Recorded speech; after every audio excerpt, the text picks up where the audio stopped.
Welcome to our conversation for today. This is our last conversation. We have decided to put a focus on our hot seat session. So this is why we are having one last conversation with you. And I think you all have resonated with this one. It's on the topic of the shiny object syndrome. So I am really curious who perceives themselves to have this self-diagnosed shiny object syndrome. Yep. Lots of hands. Iona, Lexi. Yep. Shane's like, yep. Okay, Bart, absolutely. Jody, yes. Okay, so let's first of all, yes, Hillel asks, what is shiny object syndrome? So let's dive into that. So essentially it is that you are going about your everyday life and you see something that you perceive is more alluring, attractive, something that catches your attention or maybe even entices you. And then you decide that that's it for you and you find yourself going down that path. So it could be maybe attending a course, an event, maybe a new job, a new relationship, a new business, maybe even sometimes food can be this shiny object syndrome. It's like, oh, that looks really good. And so we find ourselves going down this path and we perceive at the time that it's going to give us more upsides, more positives, more perceived better outcome as a result of doing whatever that choice or whatever that decision is. But what can happen is we can set ourselves up to have unrealistic expectations because we expect maybe instant success or we expect the instant result of whatever that shiny object is. And then we get into that disappointment stage. And then we end up finding we're pursuing something that is unattainable. But you know what? Shiny object syndrome also has an upside because you get to be curious and go down a path of exploration and trying something maybe that you haven't tried before. Sometimes we don't really know, especially if we go into that identity piece and we're still trying to decide and discover who are we, then sometimes the shiny object syndrome is perfect for us to be able to go down exploration pathways that we wouldn't necessarily choose for ourselves. And then the result of that is we can gather a little bit more data and detail and realize, that's for me, that's not for me. And we get to be a bit more adaptable and a bit more curious. So there is an upside to shiny object syndrome. But most people, when they think about it, is something, oh my gosh, I don't like this inside of me. I wish I didn't do it. So let me cover just a few of the challenges that people have when it comes to shiny object. If Hillel says for her, it's my new home decoration. I know some people have that when maybe they're going to get married and they get that shiny object syndrome dynamic happening. So houses, they get me excited. Okay, so what happens is one of the challenges with shiny object syndrome is that there becomes a lack of focus on a specific goal or outcome. So you may have a idea of what you'd love to create and a vision for your life. If that's not super clear and you don't know what your vision is, you don't know what you're here to create and what you're focused on, what your purpose is, then we can be distracted by the outside world and we can struggle with how we dedicate our time, our energy, and resources to something maybe that's meaningful and pursuing something that's meaningful. And the outside world is end up dictating about how we can live our life or what are the choices that we make within our lives. So it can have, if we lack focus on one end in mind, if we don't have a vision, even if we don't know what our values are and we're true to our values, but we're living in accordance to injected values or the outside opinions, then you'll find yourself stuck in that like shiny object cycle. So who feels that that's them? Who feels like kind of that not having a clear vision? I see a few hands up of that's part of a dynamic of why getting, and Nicole's like, yes, definitely for Jody, why we get stuck in that shiny object cycle. So the other one would be around our current day priorities. So if we have and wanting if we are going for short-term gratification over long-term fulfillment, we'll find ourselves in this shiny object syndrome. It's the beautiful study that was done on the marshmallows, the 2 marshmallows that the children were given, and then the researcher went outside of the room and the child sat there and it was given 1 marshmallow and sat there and said, if you don't eat it, I'll give you a second one when I come back, but if you do eat it, you don't get a second one. And so some of the kids just immediately put it in their mouth and nom, nom, nom, nom, nom. Who cares about the second one? Let me just immediately get what I want now. Okay, great. And then some would just poke and pot it and touch it and squish it and smell it and maybe like taste it a little bit with their tongue and then put it down again. Others would like sit on their hands and just look at it the whole time, but not even go near it, like couldn't even touch it, wouldn't, you know, they're the ones that like really listen to what they're being told to do. And so what they found is that the people who were able to delay gratification, that they actually scored better in SATs. It was an American study. They had more wealth than people who did the immediate gratification, because as you can imagine, if you're wanting to build finances, part of that is delayed gratification. And so if we have this ability, if we notice that we gravitate to more short-term instant gratification, then we might be also being drawn into that excitement, novelty, and then that overshadows this idea then, because the opposite of a shiny object syndrome is dull and boring. And who wants to do that? Who wakes up in the morning and goes, I can't wait to do the dull and boring things. I can't wait to do the thing, you know, that no one, especially when you have a business and you do all this work behind the scenes, which is interesting. And no one rewards you for it. No one praises you for it. No one says, great job, because it's all the behind the scenes stuff. It's the dull and boring stuff that actually can help us to get our level of success. But the shiny object is more the instant gratification dynamic. So if we can, so essentially the shiny object, it distorts our priorities, essentially our values as well, because instead of doing what we perceive our values are, we can find ourselves searching or going to something that we perceive is giving us more positive, more benefit, more, you know, upside, and we're not willing to embrace the pain and pleasure in the pursuit of something that's truly meaningful for us. So that is about our priorities and how our priorities are challenged. So we also, one of the byproducts I notice with shiny object syndrome is procrastination. So because, because we want because when we don't go and do something shiny and new, whoa, the energy, it's exciting. It's like, there's all these new and different things and you're learning and you're in your like, you know, like heightened state. And then there's the boring stuff. So we procrastinate on the boring things and then we get drawn into the new things. But after that new thing becomes boring, or after the new thing becomes like, actually, and you start to notice all the downsides, you're like, I don't really want to do this anymore. So then we're back to procrastination again. So what I've noticed is that when someone has a really true sense of who they are, like what is their true, who are they?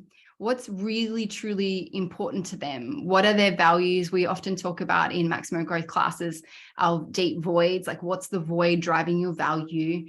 And then having a clear vision of what you're here to do. And so when you have a deep understanding of your and sense of self, we're less likely to become distracted by the outside world. Therefore, when we get an opportunity, we're more likely to ask, does this opportunity fit in with my values? Does it fit in with fulfilling a deep void I have? Does it help align, and is it congruent with a vision that I am creating and wanting to create? Will that decision help me get me to where I would love to be? Or is it a distraction? And so when we know ourselves, we can make those decisions much more easily. But if we don't know ourselves, then we can kind of find ourselves that we end up going along the journey that someone else wants, because there's sometimes someone's so inspired about what they do that you're like, oh my gosh, I'm so inspired too. And then afterwards you're like, oh, isn't really even me. So we definitely, if we can take a step back and get clear about who you are, which is one reason why I love and really appreciate the DeMartini method, is because it is a opportunity. Every time you apply a line of the DeMartini method, you get to understand yourself. You get to have a deeper insight into who you are, what is really truly meaningful and important to you. So that is the byproduct, and you get more a clearer sense of self from applying the DeMartini method. So I would love to know, what's your biggest challenge when it comes to shiny object syndrome? As you're pondering and thinking of that, Justin's also going to join us today. Justin. Hello. Hello. Welcome. Thank you.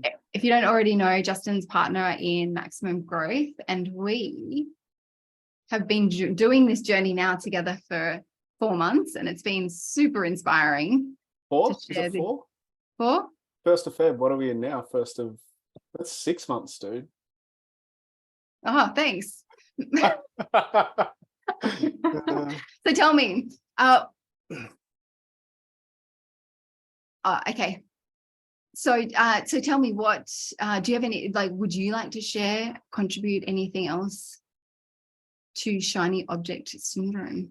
I think one thing that's pretty common for people who like to perform at a high level is definitely moving of goalposts. So when they don't have a clear vision, often I find that people will try and find shortcuts in order to get to where they think they want to go through choosing easy, or what they perceive to be an easier path as a high achiever. So it's almost like the avoidance of what's hard to get to the goal that makes them seek the easy path, which is why their attention, and it's not like a lack of attention, it's like they have hyper attention to what they perceive to be the easy path.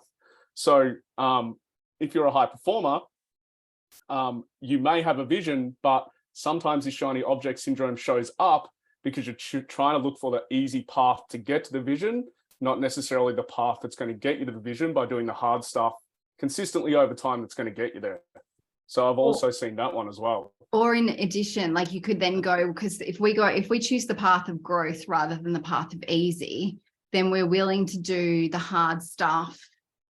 And especially if we're in personal development and personal growth or professional growth, we know that the journey is actually what we want, not the outcome. Because the outcome, when we get there, we normally turn around and go, I thought I would be happier, more blah, blah, blah, something else, but it's not. So that's beautiful. So thank you for sharing. So we've got a few we've got a few coming in, and I saw, Lexi, you had your hand up as well. So my biggest challenge is actually applying what I learn. Jody says, taking a breath before jumping to the shiny object and not linking it to my values. My biggest challenge is staying focused on one thing. Lisa says, yep, maybe also to focusing on one thing. And so Hillel is, my biggest challenge is the high expectation from myself. I want the highest quality for my house. So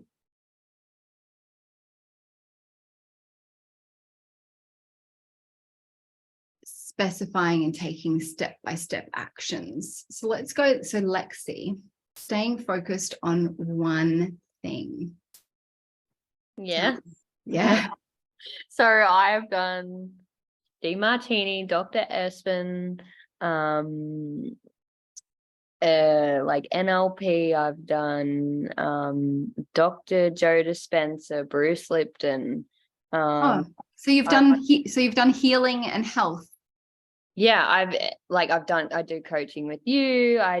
Majority of it's all if you have a look at my bookshelf, it's healing, health, metaphysic anatomy, gut health, vibrational medicine. It's got Dr. Joe Dispenza. It's got herbal medicines. It's got okay, great. And so, because what we can find is if we find ourselves doing I'm staying focused on one thing, but you're focused on, maybe you don't have a long-term vision of what you want to achieve, but at the moment you're gathering information on healing and health. Yeah, definitely. So, and has there ever been one course, you don't have to necessarily say the name, but has there been one course or teacher where you're like, oh, this is actually definitely a shiny object? Or have you found most of them or all of them have been helpful? I would probably say the NLP was like the shiny object thing, because everyone was doing it, and there was such a like like a hype.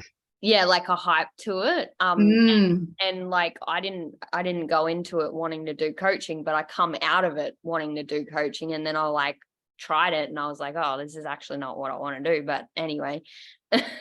Okay, so because we're social creatures, and so when we're in a crowd of people who are doing something that, for example, coaching in your instance, we can sometimes find ourselves getting along and doing that as well, but it might actually not be truly what we want to do. And so if we can recognize the difference between a time that we have made a decision and that you did that course and you're like, that's it, I know this is what I want to do. This is so interesting. You become alive to it. You want to learn about it. You find yourself doing it after you've finished the course and it's still sticking with you. If you go back to that decision of why you decided to make the decision in the first place versus made the decision to go and do NLP, then you can start to have the difference between a solid decision that is purposeful for you versus a shiny object syndrome, because we haven't sat there and analyzed our decision-making process beforehand. We've just gone ahead, done it, and then found ourselves in that shiny object syndrome dynamic. So if you can go back and go, okay, so if there's a lot of hype around it and you find yourself getting super excited about it and thinking about all the positives and upsides to it, and everyone else is doing it, and because everyone else is doing it, I should also do it. So we start to notice our language that we have around it, the should, which is injected value of someone else saying you should do it, but isn't maybe necessarily what you want to do. So when we start to know, if you notice everyone's doing it, so I may as well do it as well, fear of missing out, then we can, if we were to sit down and say, okay, so what would be the downside of doing that course? So if you asked all the downsides and you listed as many upsides as you perceive, the many downsides until that's equal, and then ask the question, is it in my best interest to do this course? I think I would probably find no. Yeah. But that's okay, because it's a learning, it's a learning. I mean, like the experience was fun, but I guess like you could get a different experience in place of it, like. So I mean, like, yeah. Yes. Yeah. So, but then I would also say that if everyone else is doing it, and that shows up in the shiny object syndrome, and when you're wanting to go and buy a course, I would also think, where does that also play out in business, in relationships, in life? And I would maybe work at that at a deeper level, because maybe that's the reason why you're struggling to maybe find that what's my thing, because you can never find your thing if you're focused on what's popular, what everyone else is doing, what the market wants right now. Like I get distracted quite easily from one thing to another, and like even like, I don't know, just going out shopping. Like my partner says I've got shiny object syndrome, because I'll be in a conversation and then 1 minute I'll be like drifting off looking at something else because I'm so absorbed by something else and it's stolen my attention.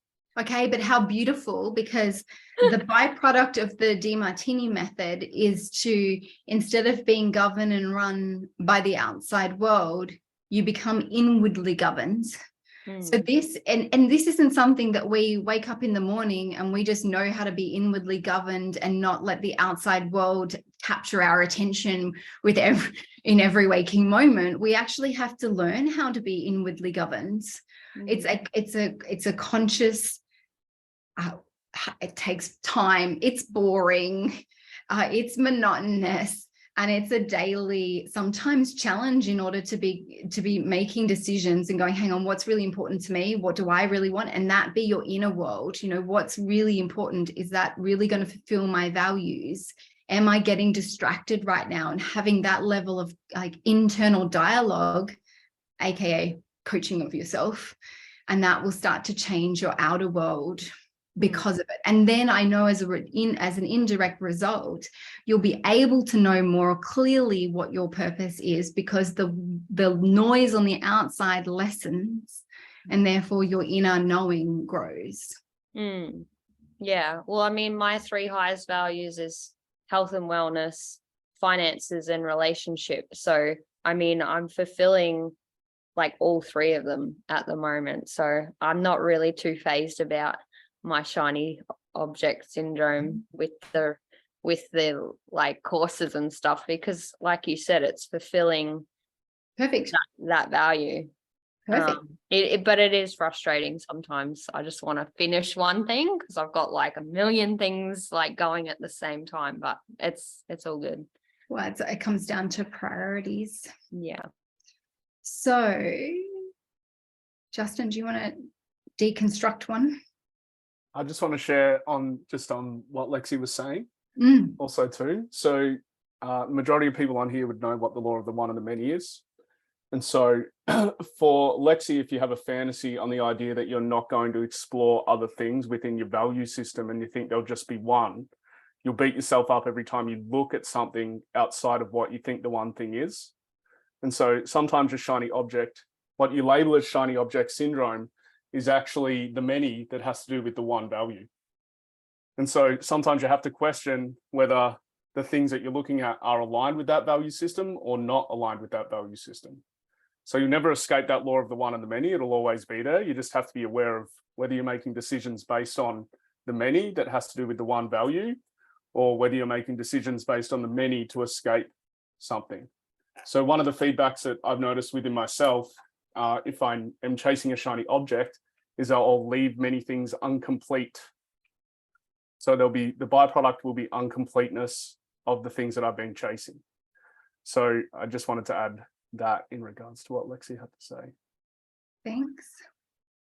Cool. So Grayson says, shiny object syndrome, I noticed, is a part of me seeking approval from others, doing the cool thing that makes you feel valued amongst others. Grayson. Hey, Tanya. Hey, how you going? Not too bad. How are you? Very good, thank you. Thanks for putting your camera on. That's all right. I've just got an hoodie on, which is why I put it off. Oh, that's fine. So approval from others. What do you say? Are there particular people, like parents, like people in your industry? Like who is it specifically? So ever since doing John's courses, I found that what I do is I want to study as many disciplines as I can. And why? Why? It's just because accumulating that knowledge and having that, I guess, if someone asks me a question, I can answer that straight away and I seem knowledgeable. For me, that is like a way of, getting the approval from others going, oh yeah, this guy knows what he's talking about. Okay. And when you say shiny object syndrome, do you feel like you are learning things sometimes learning things just to get people's approval, or are you learning it because you want to be knowledgeable? The former, where I'm actually seeking approval from others. I find that, something new comes out, or someone recommends a book, I'm running straight to get it because I want to read it to be abreast of it, the topic, but not because it's that I'm truly seeking the wisdom, is that I want to be in the know-how so that when someone converses about a topic, I can talk about it. And it's not just in one discipline, it happens to be in numerous disciplines. So I want to do cosmology, then I want to go back to medicine, human behavior. So I just bounce between all the disciplines, but never getting to reading a book. And so then what's the purpose of being able to be why is it just for you to feel knowledgeable or to share your knowledge with people? I feel it's twofold. One is the knowledgeable part. I think there's a void in there. When I was young, I never really, I was considered myself to be a bit stupid, one for a better word. Mm. And then the second part is the seeking of approval from people that, I look up to. So people Mm. that are, wealthy, or people that are intelligent. So just knowing those things, like what's upcoming, or what's in the, I guess, currently being discovered. So when you have that conversation with them, you go, oh yeah, this guy understands, he knows what he's talking about. Mm. So I would say that because a shiny object syndrome has the attachment, the suffering, because we want to attach to a one-sided world. We want to attach to, in this case, I want to be perceived as being accepted and knowledgeable and seen for my wisdom. And so the more we attach to that, then the more that drives us, instead of being driven by something that's like service to the world. We're really driven by making sure that we feel knowledgeable. So I would consider the cost and drawback to seeking approval. So for example, if we look at fright, flight, freeze, and fawn, we would say that the fawn response, if you don't know, so fight is where you see you're in a threat and you go and fight. Flight is you run away. Freeze, you play dead, or you just stall, don't do anything. And then the fawn is that people please, want to move in to make you feel, to get a sense of safety, even though it's not safe. And so this is like a learned, say, childhood dynamic that we had when we were growing up with our parents. And so we learn to lean into something that we perceive to be challenging for us, when as a strategy to keep safe. Does this resonate with you or not? Yeah, it does, because I remember when I was young and we had parent-teacher interviews, I would be pushing my mom away from the teachers because I knew I was I didn't do well at school, and I literally was begging her not to go and see the teachers. So and my mom still reminds me of those days when I was doing everything I could, even like trying to negotiate with her not to go to the parent-teacher interviews. So I would maybe, because if we have this underlying driver to why you're seeking the knowledge in the first place, is because you want people to see you as knowledgeable, I would go or seek the approval of others more so.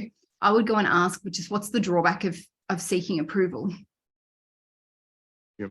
But ask and answer it not until you're like, I never want to seek approval from anyone ever again in my entire life, in my entire existence, from today until the time I die. Like, they've gone too far. just till you perceive equal drawbacks to benefits of seeking approval. Would that be, do you think you could do that? Sure. Yeah, because sometimes we want to ask, if we can find the underlying driver of why we're doing something in the first place, and we can clear that, the seeking approval dynamic, then maybe there wouldn't be such a breadth of knowledge that you want to learn, but maybe you might hone it in and have still seek knowledge, because you have a big void of perceiving yourself to be stupid, and that's driving the void of them wanting to learn and study. But maybe you'll become a little more honed in with what you actually want to study. I would also consider, if you have a void and the void is on knowledge, I would also go back and maybe uncover what are the other voids you have in your life. Because let's say, for example, it's a void on feeling small in the vastness of the universe. And so then that drives your wanting to understand, say, the universe. And then it's like, oh, okay, now I know that past void is matching my current, value of wanting to study that particular topic, and then go create a vision around it. But if you notice that you don't have a void on, let's say, for example, we're talking about Lexi was going health, and you have no health issues when you were younger, nothing ever kind of challenged you health-wise, no family member was unhealthy, you don't have a void on health, but you find yourself going and wanting to study medicine, then it's like, but there's no void there, but you just want to be doing it because it's a sense of approval because of that. It's like medicine, that means I'll be seen as smart and knowledgeable. And so that's why I'm studying it. Then you're like, You're studying the universe, deeply meaningful because it's fulfilling a void. Studying medicine, more smart, knowledgeable, seeking approval. Okay, great. Put that one to the side and go study more cosmology and cosmology and go down that path. Does that make sense? Yeah, it does. Just have one more question to add to that. You know, things like reels on Instagram and YouTube are constantly like in 15-second blocks. Oh, it's And an amazing shiny object. Yeah, because I find that I also like Instagram, I can learn through things quickly because you get those 15-second reels. So I'm just wondering if that actually has an effect. Well, I don't know, like it potentially, I mean, you can't govern what the next reel is that comes up on your screen. You have no governance over that. So the outer world is essentially governing your learning. Then you're also going, okay, I want depth with what I learn, but I'm only willing to get a 15-second clip of information. And then I feel like I've learned something. And so then I feel more knowledgeable. But it's like, is that the depth and breadth of knowledge that you want to have? 15 seconds on one topic, on one thing, and then it's going to be somewhat random, but it's kind of algorithmized for you. I don't think that's a word, but work with me. And the outside world is essentially controlling what you learn and how fast you learn, or how much you learn. So one is I'm not saying don't ever go on reels and don't ever go and consume information that way, because it can be really helpful, but it's like, put yourself on a time limit and say, I'm going to do 15 minutes. And I'm just going to learn as much as I can in 15 minutes, and great, then you're done. And so now you've had a purpose, and then you've set an intention. You say, these are the types of information I want to learn about. Go seek and search for that. So go search for it and find a reel, rather than going through the reel and just waiting for something to come up. Go search for a topic and then go through it that way. So then you're more governed with what information you're getting sent to you, as opposed to it being random. So I would potentially have more conscious thought when it comes to how you go about using it. Not saying, because there's some amazing information on there. And then if there's something that you want to learn, maybe more in depth, then go outside of social media to go and find it. Sure.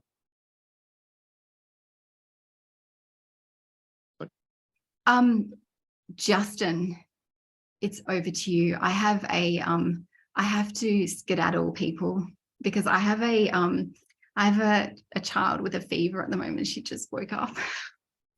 So I was fingers and toes crossed. But Justin, he's just leaving me, just throwing me in the just deep end. leaving you. You're amazing. Thank you. Okay, cool. Thanks, team. All right. So who else would like to share this evening? Anybody? Alexa? Hey, Justin. Hi, how are you? Good. How are you? Good, thank you. Can you hear me well? Yeah, I can. Can you hear me? Yeah, perfect. Perfect. What have you got, mate?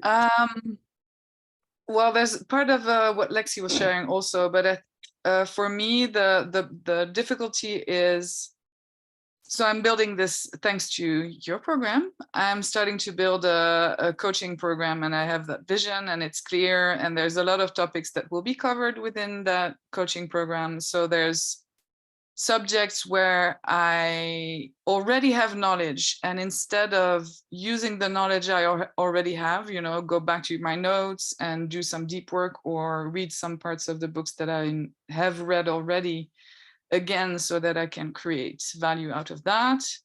I'm still kind of attracted to new books, new podcasts, new. And so that's resonating with what Lexi was sharing, the newness and excitement of something I want to discover, as my second value is exploring. So there's really a kind of boredom out of going back to the old stuff, instead of, an excitement and exploration going on when I go to new stuff. Mm-hmm. And it creates frustration, because I'm like, yeah, you could just do with what you already have. Why is it so important for you to have more, like the more. So Mhm. that's the question. How do I work around this, or what are your thoughts? Well, I think firstly, you asked yourself the question in that whole conversation, which I think is important to understand. Why is it important that you go and learn new information and knowledge? What if it's even more valuable than the one that I already have? Okay. Is Okay. And so if we go back to the very start of the conversation, T spoke about, for those of you who don't know, T's Tanya, which is probably pretty obvious, but we call each other T and J. So T spoke about lack of clarity on the vision. And so the question I have for you is, how clear are you on the outcome that you want for your client base? Or for the people for the person doing your course? the outcome is getting clarity on what elements a long-lasting and fulfilled life is all about. Okay. So being able from within to decide what's good for you, in terms of, I've identified 10 elements on which you know, a long-lived fulfilled life is based on. Mm-hmm. And then on each of those, so one of them is for example, is food, the other one is sleep, the other one is value, the other one is purpose. Mm-hmm. You know, there's 10 of those. So I've got a broad clarity of the different topics, Mm-hmm. but I don't have a finer quality and clarity in terms of how precise, what exactly do I want to cover inside of those classes. It will be individual classes on each and every topic, and then there's part teaching and then part coaching for the people to share whatever they're struggling with within that topic. Mm-hmm. And so do you know, as an example, where specifically those people would be starting on their journey? Because I think that, and I've been through this, so I think when you have a high value on learning and knowledge and searching for answers and wisdom, you consistently want to learn more because you potentially perceive that there's something else out there that's going to help you achieve a greater result, stand out more, be different to other people, right? And so you may not necessarily be searching for knowledge, or you could be searching for knowledge, but you could just be searching for something that's deeper. But the question becomes, is that depth of knowledge what your client base needs?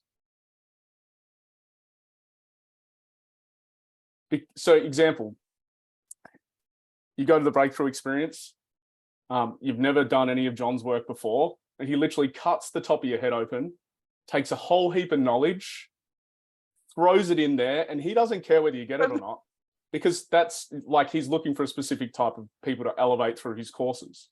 But if you have never done John's work before, I remember the first breakthrough experience I went to, 95% of people were on their phones when he was talking and teaching, scrolling because they had no idea about the concepts he was talking about. Through the event, people were picking up their phones looking when he was doing the teaching element. And so the question you might need to ask yourself is, what's the depth of knowledge that I need to be able to give to my clients in order for them to understand? So then what happens is you potentially separate your own learning from what you're teaching. That gives me a lot of clarity, because clearly for them it's mostly going to be the beginning of the journey. So like they'll have had a burnout or a disease that will have, you know, stopped their life as they were used to living, and want to change something in their life, that, you know, to get meaning and purpose, because they realized that they went like kind of south. Mm-hmm. But most of them haven't done any, well, not much personal development. Mm-hmm. So they're at level 1. And what I'm trying to learn about is level 25, you know. So then the question is your learning for you, or is your learning for your coaching program, and then if you decide that it's actually for you and not for your coaching program, then you understand why you're doing what you're doing. Because I know for you, it's important to learn, right? Oh yeah. Okay. But what thanks to your questions, it's going to be clear that, you know, what I do and when I do it. So what I now think is I'm going to divide the time and say I'm going to be working a portion of the time on the stuff that I already have for my clients in order for them to grasp, you know, whatever level 1 is. Mm-hmm. And then for me to feed my brain that wants to learn more, I'll go to lesson 25 in another portion of time, but then it will be more clear, what do I do now and for whom? Before this conversation, it was a bit blurry, and so it's really, yeah, it's great. Just remember, the best teachers make the complex simple. So if you're trying to teach someone at level 1 or level 25 concept, the odds of them understanding without the foundations is probably 0. I know. Mm-hmm. And so you'll actually push your client base away, not actually attract them in. But the upside is that if you're learning at level 25, I guess this is more business here that I'm talking, but if you're learning at level 25, you're already solving the next 24 levels of problems, which means you've got another 24 problems that you can solve for your client who's at level 1, which means you've got a sustainable business. And so if we come back to like shiny object syndrome, it might seem like shiny object syndrome, but if you look at how it fits into the 1, you'll realize that actually I'm just solving future problems for my clients, which then is actually going to help me build my vision and actually get me to where I want to go. Yeah, it's great because it gives me the clarity on the steps and what to focus on, and I can then decide what to focus on next. And I'll really be reminded of that, you know, the level 1, and be as clear and simple as possible for the client, so that they can really understand and not feel stupid, because if it's too complex, they feel stupid and they stop learning. Yeah. Just one more thing on that. Just remember that you can't build a 200-story skyscraper without digging the hole for the foundation first. Everybody wants a penthouse, but they don't want to dig the hole. They don't want to build the foundations. They don't want to build the repeated structure that goes all the way up. They don't want to repeat the bolts. They just want the penthouse. They want to get there tomorrow, instead of realizing that they've got to dig a hole in the ground, lay the concrete, blah, et cetera, and build the whole thing to actually get there. Yeah. So if you think about your client base, just think I'm digging the hole for them, creating the foundation. Cool. Yeah, great. Thank you so much. No problem. Gallery view. Perfect. Did anyone have any questions on what I went through with Alexa? No. So we've got a few chats here. So for me, it is how, Lexi, mine outcomes for clients would be to provide resources to my clients so they can help themselves. For me, it's how I will transmute all I know to my clients through the course. How do I choose the most relevant information from everything I know? I love this perspective. Yeah, well, relevant information is based on the problem that you're solving. So if we look at shiny object syndrome, just based on that question, your client will come to you, or your clients will show you exactly the problem they want you to solve. But the challenge for people who love to learn is that we actually want to create a product that inspires us to give to the world, when the reality is that what inspires us may not necessarily be the problem that clients or people want to buy.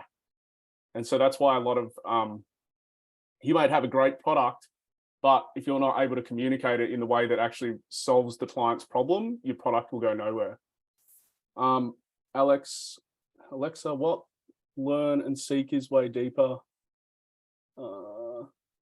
What share with my clients. However, the deeper knowledge I learn allows me to find ways to simplify it in a way that clients may absorb. Although I don't expect to share all that I know. Yes, great insight. Thanks, Olivier. Love that. Exactly on point, Justin, with the business. Sell the penthouse and give them the foundation. Shiny objects for me, wanting to learn more so I can be the best version of myself, but I get overwhelmed because I dislike working by myself and also working on myself daily. Not so fun, so I get annoyed with myself for spending hours on my clients to get them balanced and don't want to spend time on me. Okay, would anyone else like to put their hand up? Have a chat? Yeah, sure. Daleen, do you want to jump on? Yes. Hi, how are you? I'm good. So I just want to, the same topic of learning. I mean, I have had that dynamic for as long as I can remember, but yet because I'm full-time employed, I never actually get to the point that I use it for what I say I want to use it. I mean, I've been saying that listen, I want career change for many years. Mhm. Been accumulating this knowledge and I've been looking at different perspectives to the same thing, but yet when it comes to taking action or actually going somewhere with all the stuff that I learn or knowledge that I obtain, then yes, it's as if it then just becomes this shiny object of listen, I actually just value learning versus going somewhere with that. Mhm. Okay. And so what makes you think it's a shiny object? The fact that I've learned so many different things. I mean, I've started off as a photographer. I've qualification, international qualification as a beautician, which I've never used. And then the last several years, I've been into a lot of things identity related, a lot of relationships, human behavior, psychosomatics. And yes, the things that I learn vary. There is a similar, I've labeled it as relationships, whether it's a relationship with myself, whether it's with somebody else. So that is the underlying thing for me, identity and relationships. But yet, yes, I've had so many different kind of courses, but yeah, when it comes to career change, I can't really seem to pick, listen, photography is the line, or I know that's not really the line, but that's the thing that I get supported with or encouraged with, but I don't feel like, no, this is not it. And then there is the coaching and, human behavior, but yet when it comes to actually focusing on career change, then that just doesn't go anywhere. Then it's as if I also move from one thing to another. As in, so you jump from one thing to another when it comes to your learning? Yes, not learning as such, but gaining knowledge or skills. Like last year, I did my coaching. Before that, I've done like the thought trees, personality profiling. I mean, I'm qualified, I can do that, but yet I don't make a business out of that first for adding more tools to the toolbox. It's as if I'm just accumulating tools, but what for? It's not as if I don't teach it as such. So yes. Okay, and so what's the driver for you to actually learn? Well, I think for me, that is just like the mental sanity in my working environment, because I don't get the intellectual stimulation where I'm at.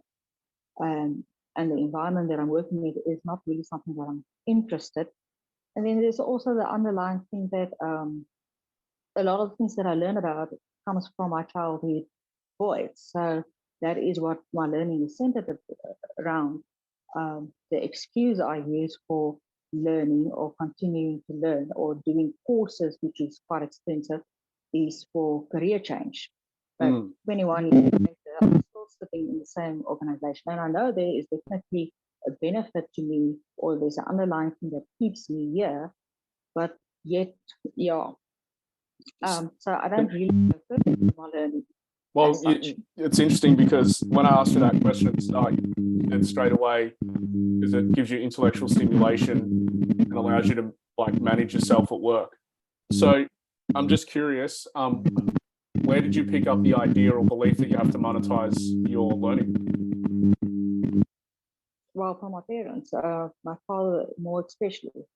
Everybody in my family has like this entrepreneurial side to them. I'm the only one who doesn't make money on the sideline or doesn't prioritize making money on the sideline. All of them have this and then also I've grown up in a house where everything needs to serve a purpose. You're not allowed to just relax or just, everything is supposed to be for some kind of purpose. So I'm curious, is like approval from your family something that you're looking for? Yes, for many years that has been a driving factor, but they've basically not banned me, but I've made my peace that I don't fit in and I'm not going to get the validation approval. So I think it might have started out as that, but they also one of the roadblocks to why I don't want to put myself out there, because I receive a lot of judgment because it does not fit into the family dynamics or approval. That what I learn and that what I share causes me to have a lot of judgment from family specifically.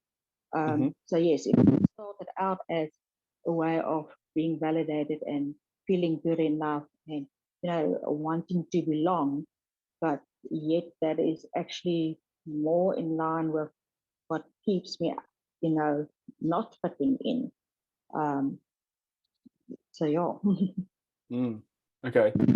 Because I'm just I think this is a bit deeper than what we can probably dive into here, but I feel like there's potentially like, I don't think it's shiny object syndrome. I think there's a fantasy of what you're meant to do with your learning, and that could also be based on a subordination to your family dynamic. So I just want everyone to put a hands up for Daylene, just to let them know, like, who here thinks that you're meant to monetize your learning and hasn't done it yet. Put your hand up. Is there a few people? Yep. What was your question, Justin? The question was if you have a belief system that you're meant to monetize your learning and haven't done it yet. Okay, now I'm going to ask those same people, in the careers or jobs or businesses that you currently have, did you have to learn something to do it? Yes, yes, yes. Okay, great. So have you already monetized your learning in one form? Okay, so we will monetize some learning and not monetize other. That doesn't mean that for Daylene that there isn't fears and worries and concerns and potential, like it sounds like there's a fear of rejection there that could be pretty strong as well, based on what she wants to go out and do and how she wants to serve the world, and being rejected from the family because of that. That's not to say that for Daylene it's not possible to monetize her learning. But I also think too that some people have a value basically just on learning. And in this space, there's also, it's often shared, and I've heard it a lot, that you need to monetize your learning. But not everybody is here to be a teacher. Not everybody's here to be a coach. Not everybody's here to be an educator. Not everybody's here to be a speaker. Not everybody's here to do that. So sometimes we can get trapped in the fantasy of the industry that we like to be in. So for example, if you've followed John for a long time, as an example, you may have fallen into the trap that you have to be an educator or teacher. JFD fantasy, as Olivia just said, right? So, but the other side of that is that your knowledge is most likely already making you money. You just haven't seen it. So Daylene said, when I said, why is it important? The first thing she said was that it was helping her be intellectually stimulated in work. And it was helping her to stay basically sane in her job, right? And I know Daylene actually talks to people about this stuff and communicates to people with this stuff in her work.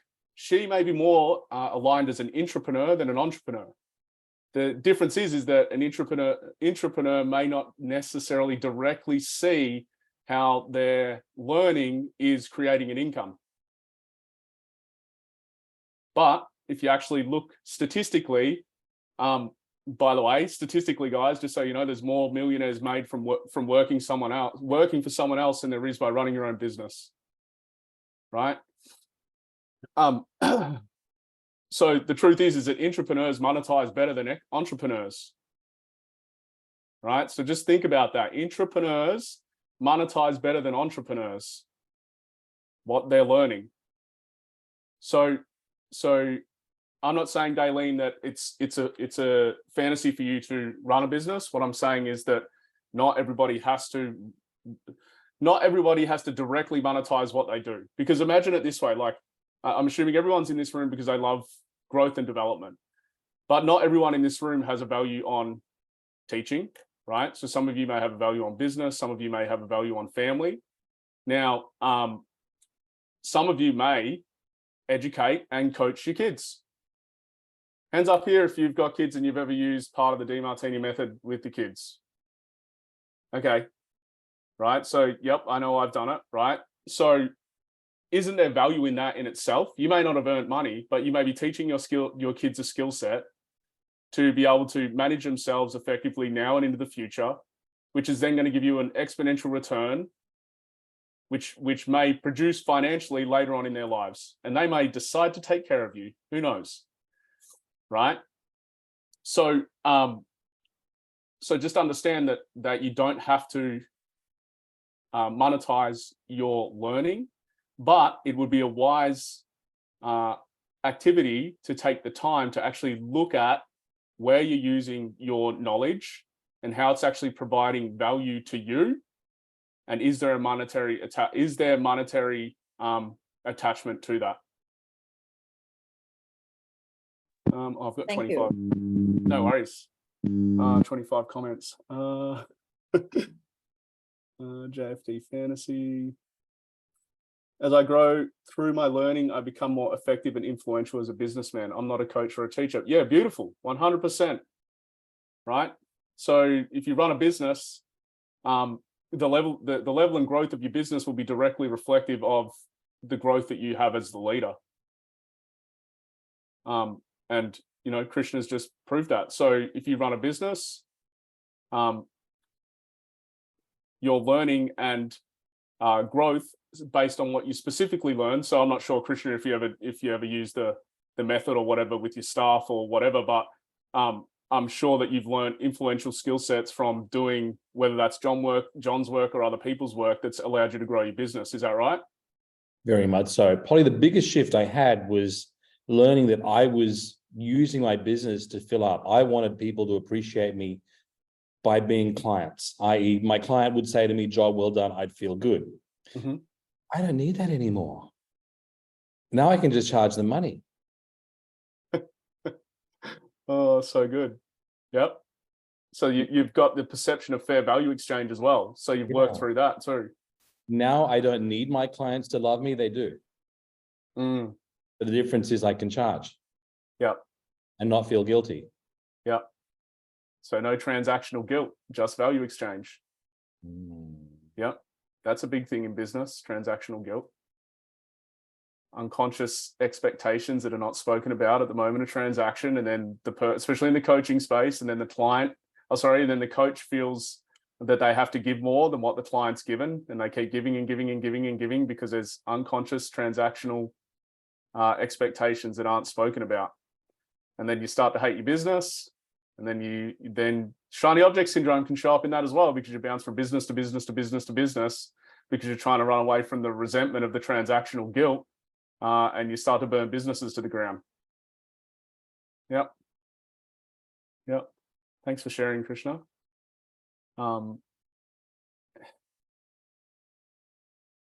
Nicole, what time is it? Oh, cool. Nicola, how do we identify the most important shiny object when there are so many and they all support our values? Do you want to jump on, Nicola? Hi. Hi, how are you? Good, thanks. How are you? Good, thanks. So when you say the most important shiny object, can you help me to understand what Well, you mean by that? there are so many important things that we need to focus on, or Mhm. I personally need to focus on. Mhm. And so each of them are shiny objects that are attracting my attention. And it's hard to know which is the one that should receive the most attention Mhm. when it seems that most of them support my values and so are really important. Mhm.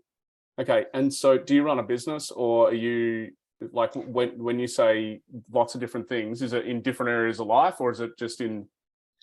So I work full time, which is important. Yep. Because that supports my family. Mhm. And then I have 2 kids and I Mhm. have to look after them. So that requires lots of admin, booking appointments and tending to their needs. And then there's just general life events, legal matters, lots of really important things that can't really slip. And I would love to work on my personal development more because that's in my top 3 values. But that kind of just puts to the side. And so it's probably work, family, relationship, and they're all really important to me. And so I try and give enough attention to all of them, but it makes it hard to really kind of achieve well in any of those areas. Okay. So is your shiny, so there's 2 types of shiny, well, I think there are, I'm not sure if it's actually 100% right, but this is what I've seen. So this isn't gospel, but there's shiny object syndrome when you're seeking relief. So I'll use business owners as the example here. So they focus on the day-to-day operations and consistently put out the spot fires in their business. So things are consistently going wrong, it grabs their attention and they move towards that.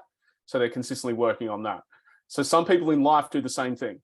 So they could have something happen in their relationship. Oh my God, I've got to solve it to get the relief. Oh my God, there's something happening with my finances. I need to solve that just for the relief. Oh my God, we're like down on income. We need to pay a heap of bills. I'm going to work 20 hours overtime this week in order to get us in front. And so their whole life is based on urgency and impulse and instinct. So like trying to get away from the pain. So say, for example, oh my God, we've got all these bills. And then impulse towards, okay, I'm going to work because that's the solution. But then when they get the solution, it's relief, but then there's always another spot fire to put out. So if you focus your life just on putting out spot fires, your whole life's just going to be fires, right? So there's like the relief version, which is just the opposite of the impulse. So which could be, you could also say, well, it's impulsive because I want to make more money. So I'm just going to focus on that, but that might be impulsive because you're not actually trying to make more money to get away from a pain. You might just want to do that. So is it the relief one?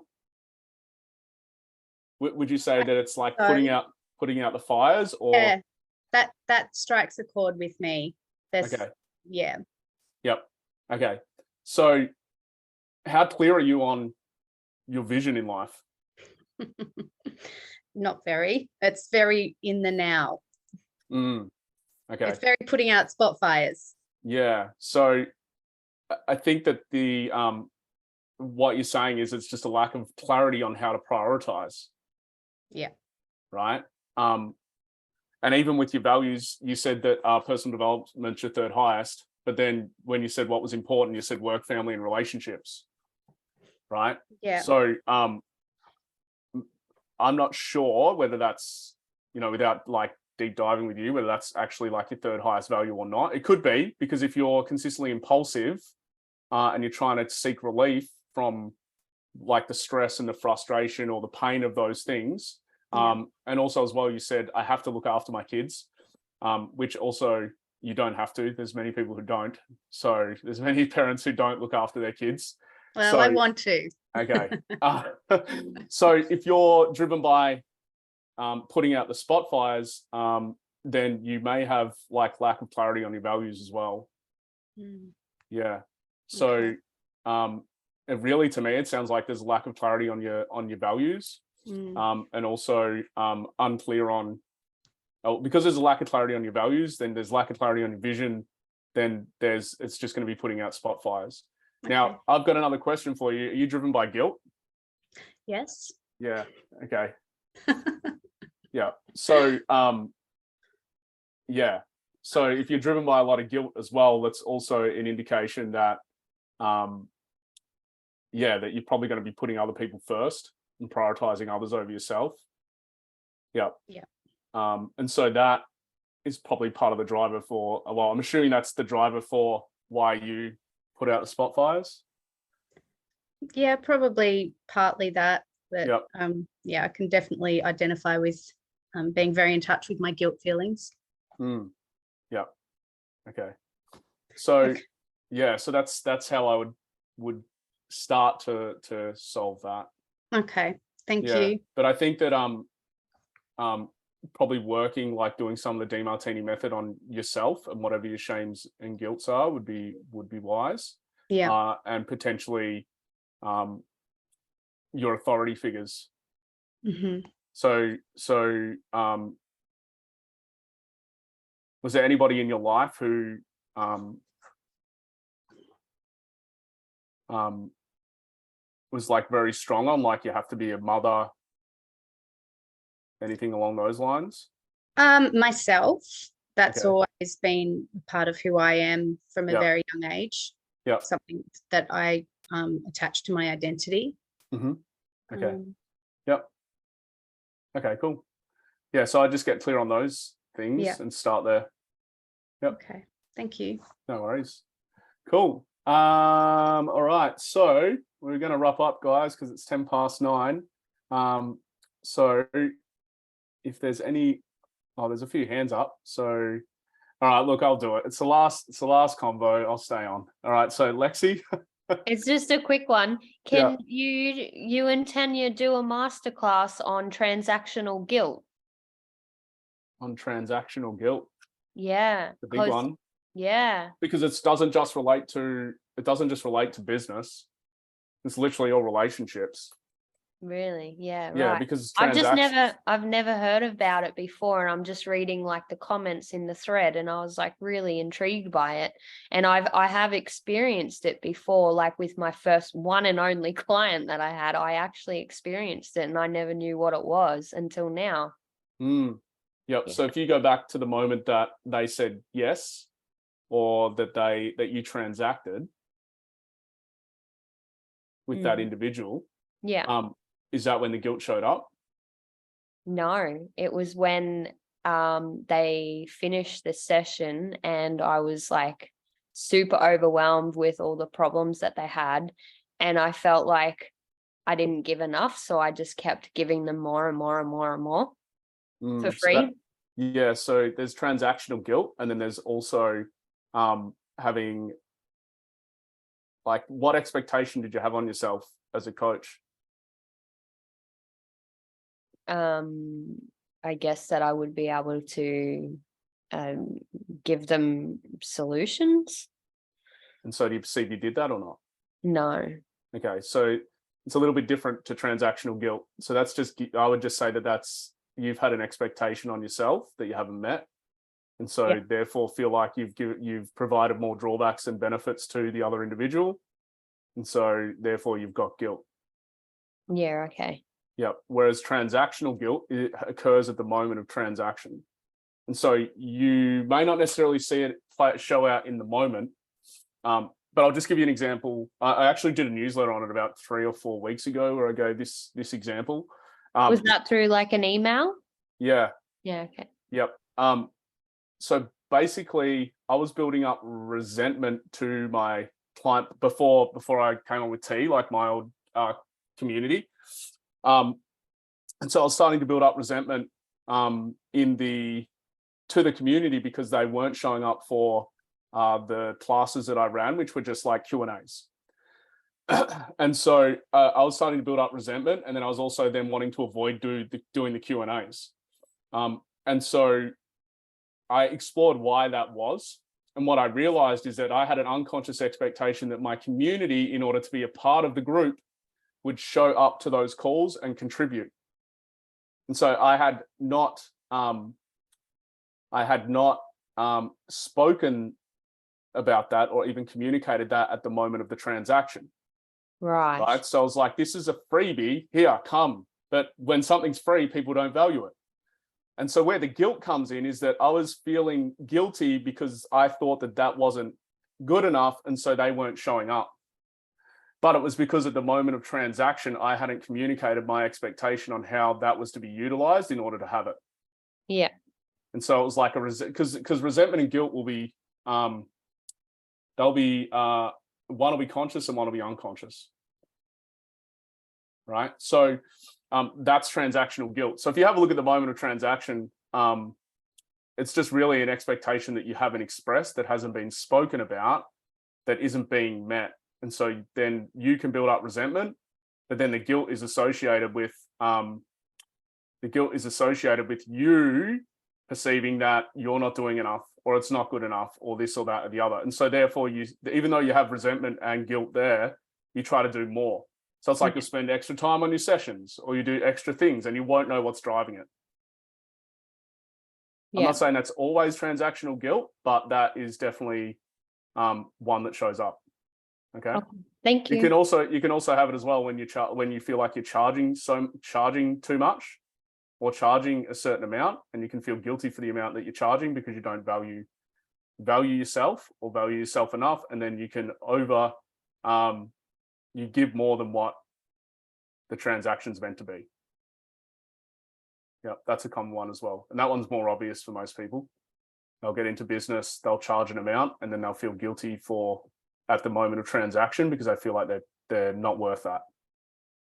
And so then the pattern will play out that they give a lot more than what they're actually meant to give. So it might be you sell 10 hours and you end up giving 15. Yeah. Cool. But last question. You want to jump on, mate? Sorry, didn't realize I put up my hand. Oh, no, easy as. Do you have a question or? Yeah, the only thing is I have the shiny object syndrome, definitely with, wanting to create different courses. Mm-hmm.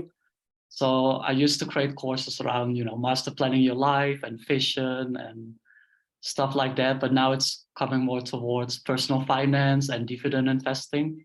Mm-hmm. So I started creating a course, and then other ideas pop in my mind, and I just create other courses. And so I have a whole bunch of unfinished courses on the shelf. And ideas as well. And it kind of relates to my job as well. Like I need to have at least 6 one-on-one clients to replace the income from my job. And in my mind, that's a lot more work than just doing a 9 to 5. So just quickly on that, do you have a perception that one course is going to sell better than another, and so therefore you swap to it to try and get past to get to the 6 clients? No, I think it's more like I want to make sure that I give results for my clients. Mm-hmm. So for me, I have results with my personal finance, but my fantasy is that I can't do that for my clients. Like, yeah, I can do it for myself, but who says this is going to work for them? So your fantasy or your nightmare? Yeah, probably nightmare. Yeah. Okay. Okay. So because I know you've been in finance a while, right? Yeah, I work as a finance manager in my day job. Yeah. And it's funny, in my day job, I keep getting promotions and pay rises. But my business is like nothing. I have like one client there. So yeah. Okay. Where do you spend most of your time, Bart? Behind my computer. Doing what? 9 to 5, like Excel spreadsheets and which I love, by the way. I'm an Excel guy. So okay. Yeah. And so you just said you love that? Yeah. Yeah. Do you do that 9 to 5, or do you do that like 9 to 9? Yeah, probably 9 to 9. I have my personal Excel sheets as well, where I track like investments and dividends and savings and income and spending. Okay, so you love managing money? Yeah, absolutely. Okay, so is that what your courses are based on, or are your courses based on other things? One of the courses is money management 101, like how to manage your personal finance. And have you And then- completed that one? No, just started writing the outline. Okay, you've just started writing the outline in that one? Yeah. Okay, and so I what is did it? I did complete a course called Personal Finance for Young Adults. So it's like for kids who just left school and, you know, school doesn't teach you anything about money. So that course is on Udemy. Mhm. And it had like 200 students so far with a lot of 5-star reviews. Oh, beautiful. Yeah. Okay, you just had, Narelle said, oh, I need this course. Let's Maybe- keep in touch. Well, maybe you just need to get it out a bit more, mate. Yeah, definitely. Marketing. Yeah, because I know that for you that finance has always been the pattern, but I remember that, finance has always been important because I remember being in some classes with you, finance has always been there. But you would, Definitely. but you would like going down the coaching path or trying to get the coaching business, right? Yeah, I think the coaching was the shiny object syndrome where I really want to do finance. Yeah, that's so true. Okay, cool. So since you've shifted your focus back to finance, have you been more focused on creating the courses? Yeah, absolutely. And that's why I got my first client a couple of months, like because she could see my progress financially, and that's why she wanted me to coach her. So it was coaching, but it was like finance coaching. Yeah, instead of like the personal development coaching. Yeah, exactly. Yeah. Okay, cool. So have you felt that you've been more focused too? Even Yeah, absolutely. Yeah. Okay, so this is a good little hint, guys. So Bart said at the start that he feels like he's been shiny object syndrome on creating courses, but really he was just oscillating around what the things are that's most important to him. So he was creating courses, but not on personal finance, but his whole life was a reflection of personal finance. I know that because I think Bart, I've probably don't know each other like 100%, but been in classes together for at least 3 years now, I think. It'd be nearly 2020. 3-4 years. Yeah. So, you know, finance has always been the core of Bart's life, but he was working to build a coaching business in personal development, but he kept his time, his energy, his focus was consistently in the finance space, wasn't it, Bart? Yeah, exactly. Yeah. And you used to get a little bit pissed off because you were working so much in the finance space. Yeah, exactly. Wow. Yeah. Whilst I actually love that. Pardon? Whilst I actually love working in finance, like Yeah, perfect. Cool. All right, guys. Well, I just want to say no worries, Bart. Thank you. All right, guys, I just want to say thank you for tonight, and thanks for coming to the last conversation. And I think T has just said she said thank you as well. So she sent me a message. She's obviously with Bonnie. So keep an eye out though. We are going to be doing we're not going to be doing the conversation, but we're going to be doing some potentially different types of events. So for everybody. So thank you very much, and I will see you at the next perfect time. Bye.